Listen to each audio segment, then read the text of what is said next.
21 de septiembre. San Mateo, publicano elegido y llamado apóstol y evangelista. Mateo 9, del 9 al 13. Vio a un hombre en su puesto de cobrador de impuestos y le dijo: sígueme. Jesús ve a Mateo sentado a la mesa del recaudador de impuestos y lo invita a seguirle. Y añade el Evangelio que él se levantó y lo siguió.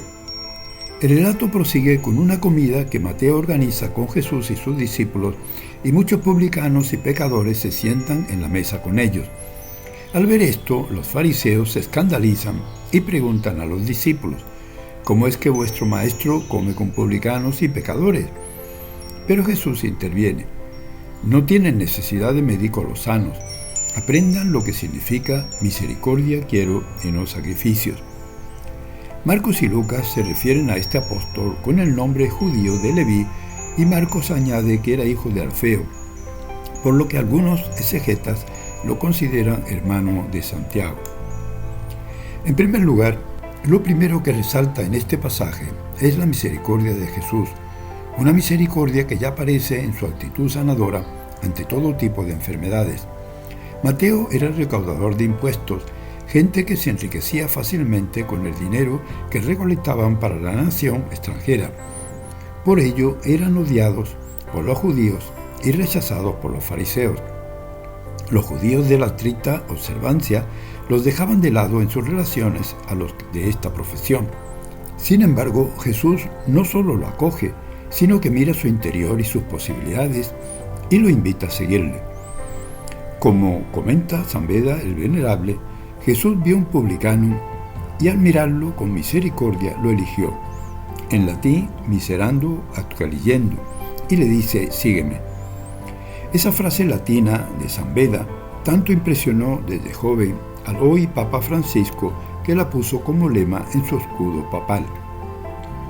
En segundo lugar, por el lado de Mateo, destaca su generosidad y la decisión con que se levanta y deja todo para seguir a Jesús. Seguramente habría sido testigo en Cafarnaúm de su modo de ser y proceder, de su enseñanza y sensibilidad ante el dolor de los sufrimientos y de la curación de muchos enfermos. Mateo, el marginado y despreciado, es transformado de pecador en seguidor, y al igual que Zaqueo, se deja alcanzar por la misericordia que conduce a la fe. Y es comprensible que organice un banquete con sus amigos pecadores y publicanos. Y ahí está Jesús, porque Él no ha venido a sanar a justos, sino a pecadores, pues no tiene necesidad de médico los sanos. Mateo fue nombrado más tarde uno de los 12 apóstoles, y después de la persecución en Jerusalén, será testigo de Jesús por el mundo, no solo llevando la buena nueva con su palabra y testimonio, sino también con esta palabra escrita, su Evangelio, en la que presenta a Jesús como el Mesías prometido que proclama la misericordia y el reinado de Dios. Su testimonio escrito en 28 capítulos merece ser leído y meditado detenidamente. Según la tradición, predicó en Etiopía, donde murió martirizado, y su Evangelio es representado por la figura de un ángel en forma de hombre, uno de los 4 seres vivientes del Apocalipsis. En tercer lugar, Jesús invita finalmente a conocer más profundamente al Señor. Aprendan lo que significa misericordia quiero y no sacrificios. Como dice el profeta Oseas, esforcémonos por conocer al Señor. Conocerle a Él en profundidad, como dice San Ignacio, nos lleva a más amarle y a seguir sus pasos, y en consecuencia, como dice Pablo, a vivir dignamente de acuerdo a la vocación recibida. Nos hace tomar conciencia de que somos un solo cuerpo, pues hay un solo Señor, una sola fe, un solo bautismo. Para llegar a ese conocimiento profundo de Jesús, es preciso penetrar en Él, descubrir su sensibilidad, sus sentimientos, sus actitudes y la acción del Padre en Él, en su libertad.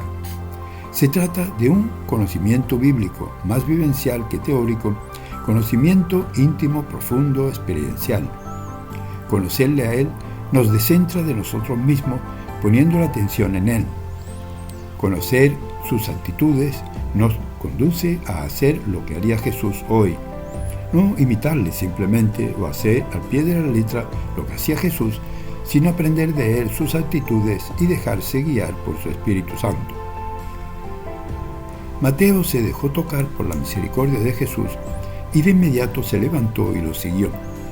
A su lado y en amistad con otros pecadores, fue descubriendo la personalidad de Jesús, su sensibilidad, sentimientos, actitudes, su modo de proceder, su intimidad con el Padre.